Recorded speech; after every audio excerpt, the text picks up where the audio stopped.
కాబట్టి మనము మన సీనియర్స్ జూనియర్స్ కలిపి ఒక్కసారి రంగ సమస్య దగ్గరికి వెళ్ళి దీనికి సొల్యూషన్ తీసుకుందాం. ఏమంటారు? నమస్కారం సార్. సార్, మామూలుగా బ్రతకలేక బడిపంతులు అనేటువంటి సామెత ఉంది. అయితే మీరు ఈ యొక్క ఫీల్డ్లోకి రావడానికి మీకు స్ఫూర్తి ఏంటి? అంటే మీరు చదువుకున్న చదువుకి తగిన ఉద్యోగము రాక మీరు ఈ ఫీల్డ్ ఎంచుకున్నారా, లేదా ఈ యొక్క ఫీల్డ్లోకి రావడానికి మీకు ఎవరైనా స్ఫూర్తి లేదా ఏదైనా అనుభవాలు మిమ్మల్ని ఈ యొక్క ఫీల్డ్లోకి మిమ్మల్ని నడిపించినాయా? ఓకే, మంచి క్వశ్చన్ అడిగారు. ఫస్ట్ మీరు అడిగిన ప్రతి ప్రశ్న కూడా ఒక్కో పాయింట్ జవాబు చెప్తాను నేను. పూర్వం అయితే ఎంతో చాలా చిన్నప్పుడు, అంటే బిఫోర్ 1945 బిఫోర్లో అయితే బ్రతకలేక బడిపంతులు అనేది వాస్తవమైన విషయమే. ఏ ఉద్యోగం రాకపోతే, దేని పనికి రాకపోతే ఇక్కడ బడిపంతులు ఉద్యోగంకి వచ్చేవాడు అన్నమాట. కానీ స్టిల్ ఈ రోజున మాత్రం మంచి మంచి మేధావులు కానీ, లేదంటే అసలు మిగతా ఉద్యోగాలతో పోల్చుకుంటే ఈ ఉద్యోగం చాలా బెటర్గా కానీ ఈ రోజున ఉంది. అందుకని చాలామంది యువత కూడా టీచర్ పోస్ట్ మీద మొగ్గు చూపిస్తున్నారు. కాబట్టి ఆ పాత సామెత మాత్రం ఇప్పుడు ప్రస్తుతాన్ని మాత్రం పని చేయదు. తర్వాత రెండోది, ఎందుకు వచ్చారు మీరు ఇక్కడ ఈ ఫీల్డ్లోకి, ఎవరు స్ఫూర్తి అని అడిగారు. నేను 1980లో 10th క్లాస్ చదువుకున్నాను. 1981, 83లోనేమో నేను ఇంటర్మీడియట్ పూర్తి చేశాను. నేను నా కుటుంబ పరిస్థితి వలన నేను కొంతకాలం ఏం చేయాల్సి వచ్చింటే బెంగళూరులో ఉద్యోగం చేయడం కోసం వెళ్ళాను. Just I completed my intermediate అయిపోగానే నేను అక్కడికి వెళ్ళాను. వెళ్ళి అక్కడ కొంతకాలం పనిచేసిన తర్వాత మా మదర్ దానికి ఇష్టపడలేదు. మీ పెద్ద అన్నయ్య ఎంకామ్ చదువుకున్నాడు, మీ రెండో అన్నయ్య ఎంఎస్సీ చదువుకున్నాడు, నువ్వు ఇంటర్మీడియట్ అవ్వడం ఏమాత్రం బాగోలేదు, కాబట్టి ఏ పరిస్థితులు ఉన్నా సరే మనం చక్కదిద్దుకుందాం, కానీ వచ్చేసి వద్దు, నువ్వు వచ్చేసే అంటే నేను అక్కడి నుంచి రిటర్న్ వచ్చేసాను. నేను ఎప్పుడు వచ్చాను, ఇది మంత్ ఆఫ్ నవంబర్లో వచ్చాను. నవంబర్లో వచ్చేసరికి ఆల్రెడీ డిగ్రీ కాలేజీలు అన్నీ స్టార్ట్ అయిపోయినాయి, ఇంజనీరింగ్ అన్నీ స్టార్ట్ అయిపోయినాయి ఆ టైంలో. అంతేకాదు, అప్పుడు మన కృష్ణా జిల్లాకి ఆంధ్ర యూనివర్సిటీ పూర్తిగా తొలగించబడి నాగార్జున యూనివర్సిటీ ఇంట్రడ్యూస్ అయింది. అప్పుడే అదే ఫస్ట్ ఇయర్. ఆ టైంలో వంట నేర్చింది.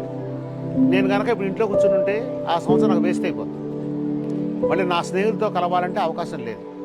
అందుకని ఏం చేశానంటే అప్పుడు ఆంధ్ర యూనివర్సిటీకి ప్రైవేట్గా బీకామ్లో చేరాను. నేను 10th class compound maths, intermediate MPC, డిగ్రీకి వచ్చేసరికి బీకామ్లో చేరాల్సి వచ్చింది. బీకామ్లో చేరి అప్పుడు ఏం చేయాలి, నేను ఇంకోటి నా టార్గెట్ 2, ఖాళీగా ఉండకూడదు, రెండోది ఆర్థికంగా నా కుటుంబాన్ని ఆదుకోవాలి. నా టార్గెట్లు ఉన్నాయి. ఆ టైంలో అప్పుడు 1980లో మా అన్నగారు అయినటువంటి ఉమామేశ్వర గారు తులసి కోచింగ్ సెంటర్ స్కూల్ పెట్టారు. ఆ స్కూల్ నడుపుతున్నారు. అప్పుడు నేను వచ్చి ఏం చేశానంటే, నువ్వేమైనా చెప్పగలిగితే చెప్పు అన్నాడు. అప్పుడు నా క్వాలిఫికేషన్ జస్ట్ ఇంటర్మీడియట్ అంతే. సరే చెప్తాను, ట్రై చేస్తానని చెప్పాను. అని అప్పుడు నా మొదటి బ్యాచ్ మా అన్నయ్య నాకు ఏమి ఇచ్చారంటే 10th క్లాస్ సప్లిమెంటరీ బ్యాచ్ ఇచ్చారు నాకు. అప్పుడు జనరల్ మ్యాథ్స్, కాంపౌండ్ మ్యాథ్స్ 2 ఉండే. సరే క్లాస్లో చెబుదాం, లోపలికి వెళ్ళేసరికి అందులో ఉన్న 20 మందిలో ఒక 4 నా ఫ్రెండ్సే ఉన్నారు. అక్కడ నాతో పాటు చదువుకుని 10th ఫెయిల్ అలా అక్కడే ఉన్నారు. సరే వెళ్ళి క్లాస్ చెప్పడం ప్రారంభించాను. నేను తులసి కోచింగ్ సెంటర్ మా అన్నయ్య గారు నడుపుతున్నారు. ఆ టైంలో మా అన్నయ్య గారు కనుక నువ్వు చెప్పగలిగితే చెప్పన్నారు. సరే లోపలికి వెళ్ళాను. అక్కడ 20 మంది స్టూడెంట్స్ ఉన్నారు. 20లో 4 దాకా నా ఫ్రెండ్సే ఉన్నారు. వాళ్ళు మొదట భయపడ్డా. మొదటిసారి నా జీవితంలో చాక్రీస్ పట్టుకుంటున్నాను. నా టార్గెట్ 2, ఒకటి నేను చదువుకోవడానికి మా నాన్నగారు ఎటువంటి ఆర్థిక సహాయం చేయలేరు, ఎందుకంటే ఆయన ఆరోగ్య పరిస్థితి ప్రకారం. రెండోది నా కుటుంబాన్ని ఆదుకోవాలి. నాకు ఫ్యామిలీ అంటే ఎక్కువ ఎమోషన్స్ ఉన్నాయి బాగా. ఆ రెండింటిలో ఏదో చేయాలి అన్న ఉద్దేశం నేను లోపలికి వెళ్ళాను. ప్రతిరోజు రాత్రి కూడా 11, 12 దాకా మ్యాథ్స్ చేసేవాడిని. కూర్చుని మార్నింగ్ వెళ్ళి క్లాస్ చెప్పేవాడిని. అలా ప్రయత్నం చేయడం మొదలుపెట్టాను. రోజు 11, 12 దాకా చేయడం, మార్నింగ్ వెళ్ళి మ్యాథ్స్ చెప్పడం, అలా చెప్పుకుంటూ వచ్చాను నేను. అంతకుముందు నాకు లెక్కలంటే కొంచెం ఇంట్రెస్ట్, కాబట్టి దానికి ఇంట్రెస్ట్ కారణం కూడా చెప్తాను తర్వాత నేను. ఆ ఇంట్రెస్ట్ పడి లెక్కలు నాకు కొంచెం బాగా ఈజీగా రావడం. అందుకని నాకు 10th క్లాస్ కూడా 100కి 98 మార్క్స్ వచ్చినాయి. అప్పుడు కాంపౌండ్ మ్యాథ్స్లోనే. కాబట్టి నాకు ఇంట్రెస్ట్ ఉండడం తన ఇంటర్మీడియట్లోనేమో ఎంపీసీ తీసుకోవడం వలన కానీ నాకు మ్యాథ్స్ మీద మంచి ఫెచ్చింగ్ వచ్చి నేను చెప్పడం మొదలుపెట్టాను. రోజు రాత్రి కూడా 12 గంటల దాకా కష్టపడేవాడిని. పొద్దున వెళ్ళి మ్యాథ్స్ చెప్తుండేవాడిని. అలా చేస్తుండే. నాకు బ్యాచ్ ఎలా ఉండేది, పొద్దున ఎర్లీ మార్నింగ్ 5కి వచ్చేవాడిని. 5 నుంచి మధ్యాహ్నం 12:30, 1 దాకా చెప్పేవాడిని. 1 గంటకి ఇంటికి వెళ్ళిపోయేవాడిని. మళ్ళీ సాయంత్రం ఈవినింగ్ 5కి వచ్చేవాడిని. మళ్ళీ 5 నుంచి రాత్రిపూట 8 దాకా చెప్పేవాడిని. అప్పుడు మా అన్నయ్య నాకు 10th class general maths, compound maths, తర్వాత అక్కడ రెగ్యులర్గా ఉన్న బ్యాచ్ ఉంది, రెగ్యులర్ మ్యాథ్స్, మెట్రికులేషన్, ఇవన్నీ ఇచ్చారు మా అన్నయ్య గారు. అవన్నీ చెప్పుకుంటూ వచ్చేవాడిని నేను. కాబట్టి ఆ విధంగా నా యొక్క ప్రస్తావన మొదలైంది. అంటే నా టార్గెట్ ఏంటంటే నా చదువు పడ్డిస్తే పోకూడదు, ప్లస్ నేను ఆర్థికంగా అందుకోవాలి అనే ఉద్దేశంతో అప్పుడు బ్రతకలేక బడిబంతులైనా సరే, అప్పుడు ఫీజులు తక్కువ ఉన్నా సరే, నాకు తప్పని వేరే ఆల్టర్నేటివ్ లేకపోవడం వల్ల నేను ఈ ఫీల్డ్లో కాలు పెట్టాను. అప్పటి నుంచి నా జీవితం ప్రస్థానం మొదలైంది. 1983 నవంబర్లో నా టీచింగ్ ఫీల్డ్ అనే ప్రస్థానం మొదలైంది. మీకు ఎవరైనా ఫైనాన్షియల్గా సపోర్ట్ చేశారా, లేదా మీ స్వశక్తితోనే ఇంతవరకు మీరు వచ్చారా? 1983లో ఈ ఫీల్డ్లోకి రావడం జరిగింది. కానీ స్కూల్ పెట్టడం మాత్రం 1990 మార్చి 16వ తారీఖు నాడు, బాగా నా జీవితం గుర్తున్న రోజు, ఆ రోజు స్కూల్ పెట్టడం జరిగింది. దీనికి నాకు సపోర్ట్గా అంటూ ఎవరు ఎటువంటి ఫైనాన్షియల్ సపోర్ట్ నాకు ఎవరు ఇవ్వాల. ఆ రోజు నా పెట్టుబడి ఏంటంటే 4 దేవదారు బెంచీలు, ఒక బెంచి 100 రూపాయలు, ఒక దేవదారు టేబుల్ 200 రూపాయలు, ఒక కుర్చీ, ఒక బ్లాక్ బోర్డ్ కొనుక్కున్నాను, దానికి 200 రూపాయలు. డాక్టర్ బాబూజీ గారి ఇంట్లో 450 రూపాయలకి 2 గదులు అద్దెకు తీసుకున్నాను. అక్కడతో నా జీవితం ప్రారంభం. అంటే దీనికి సపోర్ట్ అండి ఎవరు చేయాల. ఆ పెట్టిన పెట్టుబడి కూడా నేను ట్యూషన్ చెప్పగా వచ్చిన డబ్బులతోనే కొన్నాను అవన్నీ కూడా. సార్ నాదో క్వశ్చన్, నేను చదువుకున్న రోజుల్లో ప్రతి టీచరు ప్రతి సబ్జెక్ట్కి క్వాలిఫైడ్ అండ్ ఎక్స్పీరియన్స్డ్ టీచర్స్ మాకు అరేంజ్ చేశారు. ఏ పేరెంట్కైనా ఫస్ట్ ఛాలెంజింగ్ పలానా స్కూల్లో జాయిన్ చేద్దాం అనుకుంటే ఏ క్వశ్చన్ ఆలోచిస్తారంటే ప్రతి సబ్జెక్ట్కి క్వాలిఫైడ్ అండ్ ఎక్స్పీరియన్స్డ్ టీచర్ ఉన్నారా లేదా అని ఆలోచిస్తారు. అది దొరకడం అనేది ప్రతి స్కూల్లో చాలా కష్టం. కానీ మన స్కూల్లో వరకు మేము చదువుకున్న టైంలో ప్రతి ఒక్కళ్ళు ప్రతి సబ్జెక్ట్కి అలాగే దొరికారు సార్. మీరు అసలు మాకు ఏ రకంగా వాళ్ళని అరేంజ్ చేయగలిగారు? అంత లాంగ్ టైం ప్రతి ఒక్క టీచర్ మన స్కూల్లో ఉండడానికి గల కారణం మీ వైపుగా ఏ రకంగా వాళ్ళకి కమ్యూనిటీస్ క్రియేట్ చేశారనేది మీరు మాకు చెప్పండి. మంచి ప్రశ్న అడిగా ఉన్నానా. నేను అప్పుడు టీచింగ్ అనేది ఒక ఆర్ట్. జస్ట్ మనకు బీఈడీ క్వాలిఫికేషన్ ఉండడం వల్ల కానీ, సెకండ్ గ్రేడ్ టీచర్ ట్రైనింగ్ ఉండడం వల్ల కానీ వాళ్ళు ఎఫెక్టివ్ టీచర్ అవ్వలేరు. ముందు మన క్లాస్ రూమ్లోకి వెళ్ళి పాఠం చెప్పాలంటే పిల్లోడి యొక్క సైకాలజీ తెలియాలి, పిల్లోడి నాలెడ్జ్ చూసుకోవాలి. మనం ఆ లోతులో మనం దిగగలిగితేనే పిల్లవాడికి అందుతుంది. పిల్లవాడు దేన్నైతే ఇష్టపడుతున్నాడు అనేది ముందు మనం తెలుసుకోవాలి. నేను అలా గ్రహించుకున్నాను. నేను ఇప్పుడు 10th క్లాస్ మ్యాథ్స్ అందరూ చెప్తున్నారు, కానీ పిల్లలు మాత్రం కొంతమంది మాత్రం ఇష్టపడతారు. నేను చదువుకునే రోజుల్లో నా టీచర్లు వచ్చిన వాళ్ళందరిలో ఎవరి టీచర్ నేను ఎక్కువ లైక్ చేశాను, వాళ్ళ ఉన్న క్వాలిటీస్ ఏంటి, వాళ్ళని నేను లైక్ చేయడం గల కారణం ఏంటో తెలుసుకుని నేను దాన్ని ఇంప్లిమెంట్ చేశాను. అంటే టీచర్ వచ్చినాక నేను కొంచెం వాళ్ళకి మోరల్ సపోర్ట్ ఇచ్చేవాడిని. నేను అమ్మ ఇలా కాదు, ఇలా చెప్పాలి మీరు. అలాగే మనకి ఎవరైతే లీస్ట్ నాలెడ్జ్లో ఉన్నారో ముందు వాళ్ళ దృష్టిలో పెట్టి చెప్పాలి. ప్రతి చిన్న విషయాన్ని కూడా మనం లోతుగా వెళ్ళి చెప్పాలి. అలాగే అందరూ కూడా విశదీకరించాలి బాగా కూడా. అంటే ఒక స్టెప్ తగ్గుతుందనో లేదంటే ఒక స్టెప్ పెరుగుతుందనో ఆలోచనలో కాకుండా పిల్లవాడు మనం చెప్పే పాట అందుతుందా లేదా అనేది తెలుసుకోవాలి అని వచ్చిన కొత్త టీచర్ అందరూ కూడా తీసుకుని ముందు క్వాలిఫికేషన్ మాత్రం చూసుకునేవాడిని, ట్రైనింగ్ మాత్రం నేనే ఇచ్చుకునేవాడిని, ఎలా చేస్తే బాగుంటుందని. రెండో పాయింట్ మీరు అడిగింది ఎక్కువ రోజులు ఎందుకుంటున్నారు వాళ్ళు మీరు దగ్గర అన్నారు. అఫ్కోర్స్ ఆ రోజు 90లో స్కూల్ పెట్టిన కానీ ఇప్పుడు నా టీచర్ ఇప్పుడు కూడా ఈరోజు కూడా ఉన్నారు. ఎందుకున్నారంటే నేను టీచర్ ఒకటే చెప్తాను, ఫస్ట్ ఇది మన ఫ్యామిలీ, మనం అందరం కుటుంబ సభ్యులం. నేను ఇంటికి నేను తండ్రిలు అంటాడు, మీరు అందరూ నా పిల్లలు అంటాడు. మనం అందరం కలిసిమెలిసి చేస్తేనే ఒక కుటుంబం కలిసి చక్కగా ఉంటుంది. ఇందులో ఎవరికి భేదాభిప్రాయాలు వచ్చినా కుటుంబం విచ్ఛిన్నం అయిపోద్ది. అలాగే ఈ స్కూల్ బతకాలంటే మీరు మెయిన్ రోల్, ఇంపార్టెంట్ రోల్. నేను పెద్ద తలకాయలు అయితే మీరు అందరూ చిన్న తలకాయలు, అంత తప్పని తేడా మీకు మాకు మధ్యలో ఏ తేడా లేదు. కాబట్టి మనందరం కలిసికట్టుగా ఉంటేనే మనం చేయగలుగుతామని. అలాగే వచ్చేటువంటి ఫలాలు కూడా నేను ఒక్కడిని ఆశించకుండా అందరినీ పంచిపెట్టడం. అలాగే వాళ్ళకి పర్సనల్ ప్రాబ్లమ్స్ కూడా తెలుసుకునేవాడిని. కొంతమంది పిల్లలతో ప్రాబ్లమ్స్, భర్తతో ప్రాబ్లమ్స్, తల్లిదండ్రులతో ప్రాబ్లమ్స్, ఆర్థిక సమస్యలు తెలుసుకుని నా లెవెల్లో నాకు తెలిసినంత సహాయం చేసేవాడిని నేను. అంటే నేను కూడా వాళ్ళ కుటుంబంలో ఒక సభ్యుడి కింద మెలిగి వాళ్ళ బాధలను గ్రహించి వాళ్ళకి ఇచ్చేవాడిని. అంతేకాదు వాళ్ళు లేటుగా వస్తున్నారు, ఎందుకు లేటుగా వస్తున్నారు, అలా కొంచెం లేటుగా వస్తారు, ఎందుకంటే కొంచెం ఏదో ప్రాబ్లమ్స్ ఉంటాయి. ఆ ప్రాబ్లమ్స్ అర్థం చేసుకుని వీలైనంతవరకు సపోర్ట్ ఇవ్వడం వాళ్ళకి నేను. అలాగే మన దగ్గర వాళ్ళు కూడా ఒక మన బ్రదర్ లాగో సిస్టర్ లాగో లేదంటే మన మన మన కూతురు లాగానో అలా చూసి వాళ్ళు ఎప్పటికప్పుడు మోటివేట్ చేయడం వల్ల వాళ్ళకి ఎలా ఉంటుందంటే మిగతా స్కూల్స్లో కంటే మన స్కూల్లో రూపాయి తక్కువ ఇచ్చినా కానీ మన దగ్గరే ఉంటాడు. ఎందుకంటే ఇక్కడ ఉంటే ఇది మా సొంత ఇంట్లో ఉన్నట్టు ఉంటుంది, మా ఫ్రీడమ్ ఉంటుంది అని. అలాగే మన దగ్గర పంపించే టీచర్ల యొక్క తల్లిదండ్రులు కూడా ఇక్కడ ఉంటే మా పిల్లలు చాలా సేఫ్గా ఉన్నట్టుందని, హాయిగా ఉంది. మీ దగ్గర ముందు మెయిన్ థింగ్ ఏంటంటే వాళ్ళని టార్చర్ పెట్టడం కానీ హింస పెట్టడం కానీ అలా చేయరు, వాళ్ళు కూడా ఫ్రీడమ్ మీరు ఇస్తారు. అంటే అది మాకు బాగా నచ్చిందండి అని తల్లిదండ్రులందరూ వాళ్ళ పిల్లలు మా దగ్గర ఉంచడం, వాళ్ళు మనతో కలిసిపోవడం, మనం కూడా ఒక ఫ్యామిలీ మెంబర్ కింద ఉండడం వల్ల నా స్కూల్ వదిలిపెట్టి ఎక్కడికి వెళ్ళడం. జనరల్గా నా స్కూల్లో టీచర్ మానిందంటే 2 కారణాలు, ఒకటి పెళ్ళి అవ్వడం లేదంటే గవర్నమెంట్ జాబ్ రావడం. అసలు ఒక గమ్మత్ ఏంటి, ఒక టీచర్ అయితే గవర్నమెంట్ జాబ్ వస్తే వెళ్ళని పీసీ పెట్టి కూర్చుంది. అలా ఆయనతో నేను ఇక్కడ బాగా అలవాటు అయిపోయిందని. నేనే పిలిచి అమ్మాయిని కౌన్సిలింగ్ ఇచ్చి పంపించాను. గవర్నమెంట్ జాబ్ చదువుకుంటాం ఏంటమ్మా ఇల్లమ్మా అని పంపించాను. కాబట్టి మన దగ్గర ఉండగల కారణం ఏంటంటే మనం ఒక ఫ్యామిలీ మెంబర్ లాగా, ఒక బ్రదర్ లాగా, ఒక తండ్రి లాగా, ఒక అన్నలాగా ఉండి మనం సపోర్ట్ చేయడం వల్ల మనం వదిలిపెట్టి వెళ్ళలేక మనందరూ కలిసిమెలిసి ఉంటున్నారు. పక్క స్కూల్ ఎక్కువ ఆఫర్ ఇస్తా అన్నా కూడా వెళ్ళకుండా కాదు, ఇక్కడే ఫ్రీడమ్ మనకుంది, ఇది మన సొంత స్కూలు అన్నట్టు ఉండేవాడు. నేను జీతంతో సంబంధం లేకుండా కొన్ని విషయాలు వాళ్ళకి అదనంగా కూడా నేను సపోర్ట్ చేసేవాడు. నేను దానికి డబ్బు ముడిపెట్టేవాడు కాదు. నేను వాళ్ళ కష్టంలో ఉన్నాను వెంటనే తీసుకెళ్ళి ఇమీడియట్గా డబ్బు అందించేవాడు. నేను దాని అప్పు కింద కానీ లేదంటే వాళ్ళు తిరిగి ఇవ్వాలని మద్దతులో కానీ ఇచ్చేవాడు కదనమాట. ముందు ఖర్చు పెట్టుకొని చేసుకొని చెప్పేవాడు అనమాట. అందువల్ల ఆ ఎఫెక్షన్ వల్ల నా దగ్గర ఎక్కువ రోజులు ఉన్నారు. సార్, స్కూల్లో రకరకాల మనస్తత్వాలు ఉండే పిల్లలు ఉండేవాళ్ళు, అలాగే వాళ్ళతో పాటు పేరెంట్స్ కూడా ఉండేవాళ్ళు. వాళ్ళ ఇద్దరిని ఎలా బ్యాలెన్స్ చేయగలిగేవాళ్ళు మీరు? పిల్లలు రకరకాల మనస్తత్వాలు ఉండేవాళ్ళు కరెక్టే, అలాగే తల్లిదండ్రులు కూడా రకరకాల మనస్తత్వాలు ఉండేవాళ్ళు కరెక్టే. పిల్లల యొక్క రకరకాల మనస్తత్వాల గురించి నేను పట్టించుకోను. ఎవడైనా నా బాడీలోకి రావాల్సింది. నేను మెయిన్ కాన్సెప్ట్ అంటే తల్లిదండ్రులు రకరకాల వాళ్ళ దాంట్లో నేను వెళ్ళేవాడిని. నా పాయింట్ క్యాచ్ చేసుకోండి. పిల్లల రకరకాల మనస్తత్వాలను నాకే సంబంధం లేదు. ఎవడైనా నా దారిలోకి వచ్చి తీరాల్సింది. తల్లిదండ్రులు రాడు కాబట్టి వాళ్ళ దాంట్లోకి నేను వెళ్ళేవాడిని. అంటే మీకు ఉదాహరణ చెప్పాలంటే, ఒకటి పేరెంట్ వచ్చి ఏం చెప్పాడంటే, మా అబ్బాయిని మీరు ఏమైనా శిక్షించారు కావాల్సింది, నాకు అనవసరం, నా చదువు కావాలనేవాడు. ఒక పేరెంట్ వచ్చి ఏం చెప్పాడంటే, అసలు మా అబ్బాయిని ముట్టుకోమా, టచ్ చేయమాకండి, అసలు మా అబ్బాయికి ఉన్నే చదువుకోవాలి పంపిస్తున్నా తప్ప కానీ ఆయన మాకు కొట్టడం తిట్టడం చేయమాకండి, ఈరోజు మేము కూడా కొట్టలేదు తిట్టలేదు ఏమనలేదు అంటే అలా చేయండి అనేవాడు. అలా రకరకాలు. అంటే కొంతమంది తల్లిదండ్రులు పిల్లవాడిని ఇబ్బంది బాధ పెట్టినా సరే మా అబ్బాయి మంచి చదువు రావాలని కోరుకునేవాడు. కొంతమంది మా అబ్బాయి చదువు రాబోయినా పర్వాలేదు కానీ మా అబ్బాయి చక్కగా ఉండాలి అనేవాడు. ఇలా దృష్టిలో పెట్టుకుని ఏ పేరెంట్ ఏం చెప్పి దృష్టిలో పెట్టుకుని దాన్ని బట్టి నేను ట్రీట్మెంట్ ఇచ్చేవాడు. ఇప్పుడు ఎవరైతే బాగా మా అబ్బాయిని గట్టి కేకలేసి చదివించని చేయండి అన్నవాడు, ఎవరైతే ఏమన్నది అనేవాడు వాడి ముందు తీసుకొని వీడికి పనిష్మెంట్ ఇచ్చేవాడు. వీడు దొరుచుకునేవాడు, రేపు నా పరిస్థితి ఇదే కదా అని. అందుకని వాడు సైలెంట్ అయిపోయాడు. కాబట్టి ఇక్కడ మనం అందరి పిల్లల మనస్తత్వం మనం మారాలంటే చాలా కష్టం, టీచర్ చేయలేడు.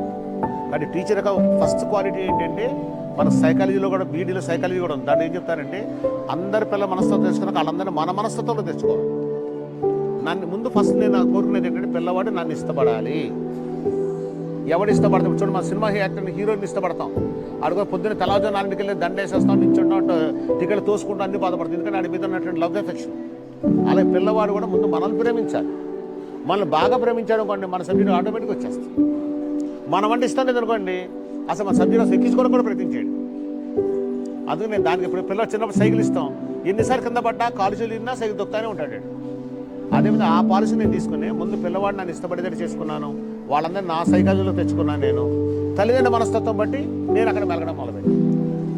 ఎవరైతే జాగ్రత్త చూసుకోమన్నారో వాడిని చూసుకున్నాను, ఎవరైతే వద్దన్నారో వాడిని వదిలేను. కానీ వదిలేంటే పూర్తిగా వదిలేను, నా మాట ఇన్ని వదిలేను కాదు, వీడిని తీసుకొచ్చి వాడి ముందు చేసేసరికి వీడు కూడా భయపడి వాడు కూడా నా లైన్లోకి వచ్చావు. అదే కారణం. స్కూల్ ఫీల్డ్ అంటేనే ఒక కాంపిటీషన్తో కూడుకున్న విషయం. ఆ రోజుల్లోనే మీరు ఛాలెంజ్గా ఒక స్కూల్ స్టార్ట్ చేశారు. అయితే అప్పట్లో మీరు చాలా స్ట్రైట్ ఫార్వర్డ్ ఉన్నారు, ఇప్పుడు కూడా అలాగే ఉన్నారు. మీకు వచ్చిన ఒడిదుడుకులు, మీకు వచ్చిన బెదిరింపులు మీరు తట్టుకుని ఈరోజు ఈ స్థాయికి ఎదగడానికి గల కారణాలు, దీనికి సంబంధించి మీకు మోటివేషన్ ఏంటనేది. నేను స్కూల్ పెట్టినప్పుడు 16 మంది పిల్లలతో పెట్టా, 2 టీచర్లు ఉండేవాళ్ళు. మచిలీపట్నంలో నేను చిన్న బచ్చాగాడిని, అంటే చిన్న పిల్లవాడిని. నా గురించి అసలు ఎవడో పట్టించుకున్నాడు కాదు. అది ఫస్ట్ ప్లస్ పాయింట్ నాకు. నేను ఎలా ఎదిగానంటే, నేను ఎవరు మనం పట్టించుకోరు, మళ్ళీ ఎవరు చూడరు. ఆ సీడ్ ఎంత చిన్నోడు ఎలాగా మనం పెట్టినాడు అనుకుంటారు. దాన్ని చేసుకుంటూ ఎదుగుతూ వెళ్ళా. ఎప్పుడైనా కనుక మనం ఆర్భాటం మీరు పెట్టామనుకోండి, 10 మంది కళ్ళు మన మీద ఉంటాయి. ఈయన ఏం చేస్తున్నాడు అదే ఓ పెద్ద హోటల్ పెట్టాలనుకోండి, ఎంత పెద్ద హంగామా చేయాలి, అందరు హోటల్ మధ్య కళ్ళు మన మీదే ఉంటాయి. అదే ఇంటికాడ వచ్చిన బండి పెట్టాలనుకోండి, నన్ను ఎవడు పట్టించుకోరు. అదేవిధంగా నేను చిన్న స్కూల్ పెట్టా కాబట్టి ఎక్కువ పబ్లిసిటీ ఇవ్వకుండా నేను పిల్లలకు మోటివేట్ చేసి చదువు చెప్తుంటూ నేను తల్లిదండ్రుల నుంచి నరుక్కుంటూ వచ్చాను. అంటే నా పబ్లిసిటీ నా తల్లిదండ్రులు ఇచ్చారు. ఆయన దగ్గర జాయిన్ చేసే పిల్లడు మన అబ్బాయి 10th క్లాస్ పాస్ అవుతాడు, మంచి క్రమశిక్షణ నేర్పిస్తాడు, కంట్రోల్లో పెడతాడు అని తల్లిదండ్రుల నుంచి బ్యాక్గ్రౌండ్ నరుక్కుంటూ వచ్చి నేను నా స్కూల్ డెవలప్ చేశాను. కొన్ని సందర్భాల్లో అయితే నాకు భారత్ జ్యోతి అవార్డు వచ్చింది. భారత్ జ్యోతి అవార్డు వచ్చినప్పుడు నాకు కొంతమంది స్కూల్స్ దగ్గర వెళ్ళే మాస్టర్కి అవార్డు వచ్చిందా, మీ యొక్క కామెంట్స్ ఏంటంటే, ఆ చిన్నోడు ఆడికి మనం ఇచ్చేది ఏంటి అన్నవాళ్ళు కూడా కొంతమంది ఉన్నారు. అలాగే నేను బస్సు పెట్టి 16 మందితో బస్సు తీసుకెళ్ళాను నేను. అది కేవలం ఏంటంటే, ఒక ఆటో అతను గుండుపాలెం వస్తానంటే పిల్లల్ని చేర్చుకున్నా, 10 మంది పిల్లల్ని. ఆ తర్వాత ఇంకో స్కూలోడు నా మీద కుట్రమని ఆయన దగ్గర వెళ్తే పిల్లలు మారిపోతారు ఉద్దేశంతో ఆటోని మానిపించేసాడు. ఆటో పరిస్థితులు నేను ఏం చేయాలో అర్థం కాక ₹1,00,000 పెట్టి ఒక బస్సు కొన్నా. నా బస్సు వెళ్తే అందరూ నవ్వేవాడు. పెద్ద బస్సు ఏనుగులాగా ఉండేది, దాంట్లో 10 మంది పిల్లలు వెళ్ళేవాడు. ఆ అటు సైడ్ పెద్ద పెద్ద స్కూల్స్ వాళ్ళందరూ 3 బస్సులు 4 బస్సులు ఉన్నాయి. అందరూ చూస్తే నన్ను నవ్వుకుంటూ ఉండేవాడు. ఆ తర్వాత నా 3 బస్సులు అయినా అందరు బస్సులు తీసేశారు. నా బస్సులు 3 అయినాయి, వాళ్ళందరూ బస్సులు తీసేశారు. కాబట్టి వాళ్ళందరూ రామకృష్ణ అంటే ఏంటి అని చూసే లోపల నేను స్థాయిలోకి వచ్చేసాను. ఈ స్కూలింగ్ ఫీల్డ్ అనేది చాలా ఛాలెంజింగ్ ఫీల్డ్ కదా సార్. ఇప్పుడు కార్పొరేట్ ఫీల్డ్ అనేది కార్పొరేట్ స్కూల్స్ అనేవి చాలా ఎస్టాబ్లిష్ అవుతున్నాయి.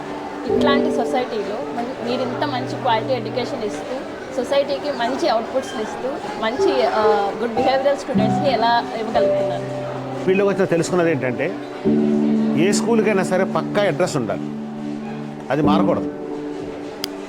ఆ దీక్షతోనే నేను సంపాదించినటువంటి రూపాయలు ప్రతి రూపాయిని కూడా నా కుటుంబాన్ని ఖర్చు పెట్టకుండా కేవలం ఫ్యామిలీ నీడ్స్ అంటే తిండి బట్ట తప్ప మిగతా దేన్ని ఏ ఆడంబరాలు దేనికి వాడకుండా డబ్బుని రూపాయి ఖర్చు పెట్టి ఫస్ట్ ఈ స్కూల్ సైట్ కొన్నా. ఈ సైట్ కొని షెడ్లు వేసా. దానికి నాకు కొంతమంది మిత్రులు సహాయం చేశారు. ఒక మిత్రుడు ఉన్నాడు, ఆయన ఈ సందర్భంగా చెప్పుకోవాలి. సాధనా కాలేజ్ సాగర్ కుమార్ గారని నాకు అన్నదమ్ములాగా తోడుగా నిలబడి నాకు మంచి మంచి ఐడియాలు ఇస్తూ ఆయన సపోర్ట్గా నిలబడ్డాడు. ఇక షెడ్లు వేసి స్కూల్ పెట్టాను. ఎందుకంటే స్కూల్ పక్కా అడ్రస్ ఉండాలి. కొన్ని స్కూల్స్ మనం డెవలప్ అవ్వగానే ఇంటి వానస్ ఖాళీ చేసామంటాడు. ఖాళీ చేస్తే మన అడ్రస్ మారింది అనుకుంటే స్కూల్ కూడా దెబ్బతినేస్తాం. కాబట్టి అలా మా అన్నగారి స్కూల్ అలాగే పాడైపోయింది. అలా జరగకూడదు నాకు అని ఉద్దేశంతో నేను ముందు ఫస్ట్ అద్దెంట్లో ఉంటూనే నేను స్కూల్కి ఒక స్థలం కొన్నాను. అలాగే నా తెలిసిన వాళ్ళందరి యొక్క నా మంచితనంతో నా మాట తీరుతో అందరి దగ్గర అప్పులు తీసుకొచ్చి ఈ స్కూల్ని నేను షెడ్యూల్ వేసుకొచ్చాను, నిర్మించుకొచ్చాను నేను. కానీ ముందు ఫస్ట్ ఏంటి, నాకు ఇక్కడ రెంట్ కట్టే పని లేదు. తర్వాత రెండోది ఏంటంటే ఇంటి వాన ఖాళీ చేయమంటాడు, భయమూ లేదు నాకు. ముందు దాన్ని నేను సెక్యూరిటీ చేసుకున్నాను. చేసుకున్న తర్వాత నాకు ఎప్పుడైతే అద్దె లేదో నాకు వచ్చే ప్రతి రూపాయి, ఇప్పుడు కార్పొరేట్ స్కూల్స్ వాళ్ళు ఏం చేస్తారంటే వాళ్ళ దగ్గర వచ్చిన డబ్బుల్లో ఎక్కువ మొత్తాన్ని అద్దెల్లో పెడతారు. ఎందుకోసమని వాళ్ళకి ఎక్కడ కూడా కార్పొరేట్ ఉన్నట్టు మీరు తెలుసుకోండి, ఎక్కడ ఓన్ బిల్డింగ్స్ ఉండవు వాళ్ళకి, అన్ని అద్దెంట్లోనే. ఎంత పెద్ద కార్పొరేట్ స్కూల్ అయినా ఓన్లో నడపరు. దానికి రకరకాల కారణాలు ఉన్నాయి, అవి చెప్పకూడదు, వాళ్ళు ఫీల్ అవుతారు, అది చెప్పట్లే నేను ఈ సందర్భంగా. కానీ నేను ఇక్కడ లోకల్ కాబట్టి నేను పక్కా లోకల్ ఇక్కడ. కాబట్టి అందుకోసమే నేను ఏం చేశానంటే ముందు స్థలాన్ని ఏర్పాటు చేసుకున్నాను. అద్దె కట్టే పని లేదు. ఆ అద్దె డబ్బులన్నీ కూడా టీచర్గా వెచ్చించాను నేను. వెచ్చించి మంచి మంచి టీచర్ చెప్పడం. అంతేకాకుండా కొంతమంది గవర్నమెంట్ స్కూల్ టీచర్లు మంచి ఎక్స్పర్ట్స్ ఎవరు ఉంటే వాళ్ళు కూడా పార్ట్ టైం స్కూల్ తీసుకొచ్చి, ఫుల్ టైం నా టీచర్లు ఉంటే ఈవినింగ్ పార్ట్ టైం 5 to 8 టైంలో వాళ్ళని తీసుకొచ్చి, అలాగే మార్నింగ్ 6 to 9 కూడా వాళ్ళని తీసుకొచ్చి వాళ్ళతో ఎక్స్ట్రా కోచింగ్ చెప్పించేవాడు. నా స్కూల్లో చదువుకున్న ఏ పిల్లవాడికైనా సరే కార్పొరేట్ స్కూల్లో వాళ్ళు ఇచ్చేటువంటి ఫెసిలిటీస్కి ఏమాత్రం తగ్గకూడదు అని ఎక్కువ ఫెసిలిటీస్ ఇచ్చాను నేను. కొన్ని సందర్భం ఇప్పుడు నా దగ్గర మల్టీమీడియా ఉంది. మచిలీపట్నం ఛాలెంజ్ చేసి చెప్తాను, ఏ ఒక్క స్కూల్కి కూడా లేదు ఇంత మల్టీమీడియా అనేది. కార్పొరేట్ కానీ ఇతర స్కూల్స్ కానీ ఏ స్కూల్ కూడా లేదు. అంత పెద్ద మల్టీమీడియా కట్టించా. అక్కడ ఉంది అంటే నా స్కూల్లో కూడా ఉండాలి. నేను ఏ స్కూల్కైనా విజిట్ చేసినప్పుడు, ఎవరు నన్ను పిలిచినప్పుడు వెళ్ళినప్పుడు నా యొక్క జాసం దేని మీద ఉంటుందంటే ఈ స్కూల్లో ఏముంది, నా దగ్గర లేనిది ఏముంది, ఇది పెడితే నా స్కూల్ ఎలా డెవలప్ అవుతుంది, నాకు కూడా అది కావాలి. నా దగ్గర చిన్న మంచి మనస్తత్వం ఉండేది. ఏదైనా చూసి కనుక ఇది నాకు కావాలంటే దాన్ని సాధించేందుకు జరగను, అదో మనస్తత్వం ఉంది నాకు. అలా స్కూల్కి వెళ్ళినప్పుడు వాళ్ళ దగ్గర ఏ ఫెసిలిటీ ఉంది, నా దగ్గర ఏం లేదు, నా పిల్లడికి ఇక్కడ చదవడానికి ఏం బాధపడుతున్నాడు, అలా ఉండకూడదని అక్కడ చూసుకోవడం, నా దగ్గర ఇంప్లిమెంట్ చేయడం. ఏ స్కూల్కైనా అదే చేస్తా. వాళ్ళ స్ట్రెంత్ అడగను, వాళ్ళ డబ్బులు అడగను, వాళ్ళ ఫీజులు అడగను, ఏం అడగను. దీన్నే చూస్తే అక్కడ ఫెసిలిటీ చేస్తాను, నా దాంట్లో ఇంప్లిమెంట్ చేస్తాను. పిల్లవాడు బెటర్ ఇవ్వాలనుకుంటాను నేను. అందుకని ఇప్పుడు దాకా కూడా నాకు కార్పొరేట్ వాళ్ళు కంటే కూడా నేను పేరెంట్స్ బాగా మోటివేట్ చేసుకుని, కార్పొరేట్లో ఎలా ఉంటుందంటే పేరెంట్కి మేనేజ్మెంట్కి సంబంధం ఉండదు. ఇక్కడ అలా కాదు, మేనేజ్మెంట్కి పేరెంట్స్ తప్పని సంబంధం ఉంటుంది. చాలామంది అంటారు మీరు ఉదయం నుంచి సాయంత్రం ఇప్పుడు చూస్తే సార్ కిందే ఉంటారు సార్, అసలు మీరు ఆఫీస్ రూమ్లో కూర్చోరా అంటారు. వాడు రాగానే మనం కనబడి వాడి పిల్లోడి వెనకాల మనం చూస్తూ ఉండి, అలా 10th క్లాస్ వాడి దగ్గర మనమే తిరుగుతూ ఉన్నట్టయితే తల్లిదండ్రుల నమ్మకం ఎలా ఉంటుందంటే మన బిడ్డని మనకంటే కూడా మాస్టర్ బాగా చూసుకుంటారు అనే నమ్మకాన్ని తల్లిదండ్రులు కలిగించాను నేను. వాళ్ళ బిడ్డ మీద తీసి జాగ్రత్తగా నేనే ఎక్కువ తీసుకుంటాను నమ్మకాన్ని కలిగించాను నేను. అందుకని ఇప్పుడు మన దగ్గర చదువుకున్న దాంట్లో మన దగ్గర ఐఏఎస్లు చదువుకున్న వాళ్ళు ఉన్నారు, జడ్జి లేని వాళ్ళు ఉన్నారు, అడ్వకేట్స్ ఉన్నారు, ఇంజనీర్లు ఉన్నారు, డాక్టర్లు అయితే నాకు తెలిసి ఇప్పుడు దాకా 29 మంది ఉన్నారు. ఇంకా నాకు తెలియని చాలామంది ఉన్నారు.